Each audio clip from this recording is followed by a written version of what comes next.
Bonjour à tous, c'est Ben. Aujourd'hui, on s'attaque à une notion indispensable, la boucle if. C'est parti.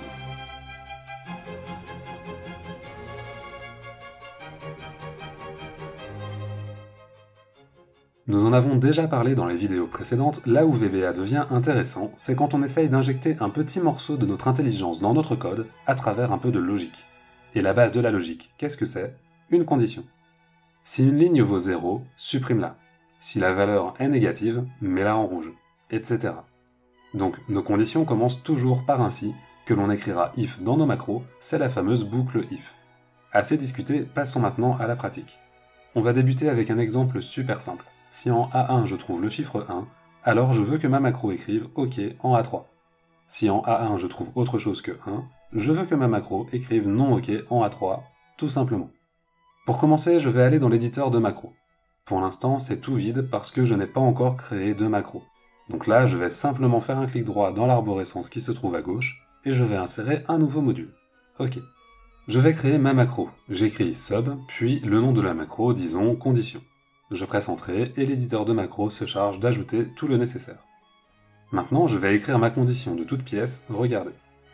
If cells 1, 1 égale 1, then.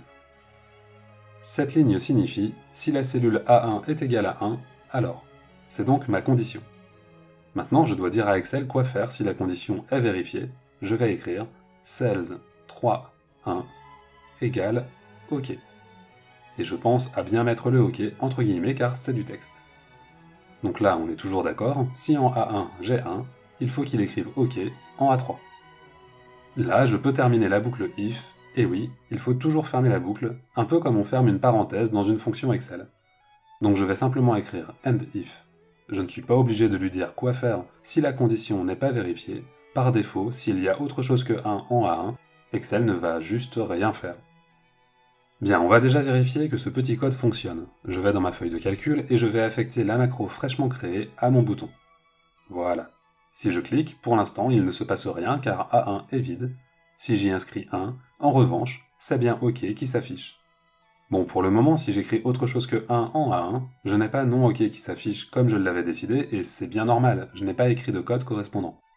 Et comme Excel ne fait rien lorsque A1 est différent de 1, le OK que j'ai obtenu un peu plus tôt reste affiché en A3. Donc, je retourne sur mon code et j'ai deux possibilités. Je peux écrire en dessous un deuxième if, ou bien je peux utiliser un else, qui signifie sinon, dans le if que j'ai déjà écrit. Regardez. En dessous de cells 3.1 égale OK, j'écris else. Je retourne de nouveau à la ligne et j'écris cells 3.1 égale non OK. Tout simplement. Si on relie tout ça, j'ai bien si A1 est égal à 1, alors A3 est égal à OK. Sinon, A3 est égal à non OK. Fin de la boucle. Allez, on va voir comment ça tourne. Si je relance la macro, comme je n'ai plus 1 en A1, j'ai bien non OK qui s'affiche. Si je change pour 1, je retrouve le OK. Nickel. Alors bien sûr, on peut écrire des tas de choses dans une boucle if. On peut littéralement écrire des dizaines de lignes de code si beaucoup de choses doivent être faites.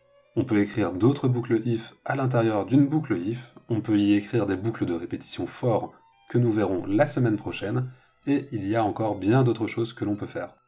Ce n'est donc pas une simple fonction Excel si, mais bien un outil pour coder des instructions logiques potentiellement complexes. Avant de poursuivre, si cette vidéo vous plaît et que vous avez envie d'apprendre à coder en VBA, je vous recommande de vous abonner à ma chaîne et de visionner les vidéos précédentes sur cette série consacrée à VBA. Mon objectif est de vous fournir toutes les bases pour pouvoir progresser. Allez, voyons un exemple un peu plus compliqué, mais pas trop, pas de panique. Ici, je veux faire une petite macro qui valide les expéditions selon deux critères. Il faut que le montant total de l'expédition soit supérieur à 10 000 €, et il faut que l'expédition ne soit pas à destination de la Corée du Nord. Si tout est bon, je dois afficher OK en C6, et sinon je dois afficher non OK comme tout à l'heure. Alors, c'est parti. Je retourne dans le développeur et je crée une nouvelle macro, sub test xp. Hop. Ici, pour écrire OK, je dois donc tester deux conditions. Regardez.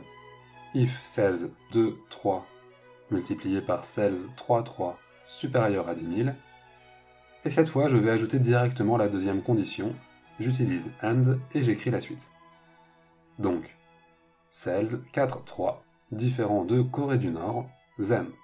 Et maintenant, je reprends comme précédemment. Cells 6.3 égale OK. Else, cells 6.3 égale non OK. End if. Et voilà, tout simplement. Bon, vous vous en doutez, de la même manière que le AND existe, il y a un OR pour ou qu'il est possible d'utiliser. Allez, je vais dans la feuille de calcul, j'affecte la macro à mon bouton et on va vérifier que ça fonctionne correctement. Je lance, ici le montant est trop faible donc non, mais si je le remonte, c'est OK. Si je change Chine en Corée du Nord, de nouveau, la macro renvoie un non OK. Et voilà, c'est tout pour cette introduction à la boucle conditionnelle if. Elle est indispensable, alors n'hésitez pas à vous créer de petits exercices tout bêtes comme ceux que je vous ai présentés ici pour vous entraîner.